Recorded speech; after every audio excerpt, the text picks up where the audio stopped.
అక్రమ సంపాదనకు అడ్డు వస్తున్నారని ముఖ్యమంత్రి రేవంత్ రెడ్డి కడుపులో కొండంత విషం పెట్టుకున్నారని బీఆర్ఎస్ కార్యనిర్వాహక అధ్యక్షుడు కేటీఆర్ విమర్శించారు. ఆయనకు నరనరాన విషం తప్ప మూసీని ప్రక్షాళన చేయాలన్న విజన్ ఏమాత్రము లేదని ఆక్షేపించారు. డిపిఆర్ సిద్ధం కావడానికి ఇంకా ఏడాది పడుతుందంటున్న ముఖ్యమంత్రి ముందే 1,50,000 కోట్ల వ్యయమవుతుందని ఎలా చెప్పారని ప్రశ్నించారు. బుల్డోజర్లతో పేదల ఇళ్లను ఎందుకు కూల్చారో సమాధానం చెప్పాలన్నారు.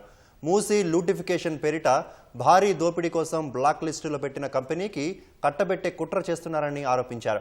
పరిపాలన అంటే రియల్ ఎస్టేట్ దందా మాత్రమే అని ముఖ్యమంత్రి అనుకుంటున్నారన్నారు.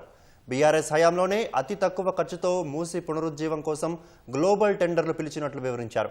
ఆసక్తి చూపిన 9 కంపెనీలు అన్ని రకాల డిజైన్లు సిద్ధం చేశాయని, వడ్డించిన విస్తరి లాంటి ప్రాజెక్టును పక్కన పెట్టి మళ్లీ కమిషన్ల కోసం కొత్త నాటకానికి తెరలేపారని మండిపడ్డారు.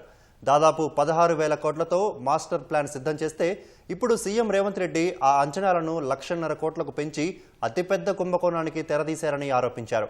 అసెంబ్లీలో సీఎం మూసీ ప్రక్షాళన అంశంపై అబద్ధాలు వల్లవేశారని, తన అవినీతి ప్రణాళిక కుట్రలను ప్రజల ముందు ఉంచారని కేటీఆర్ విమర్శించారు.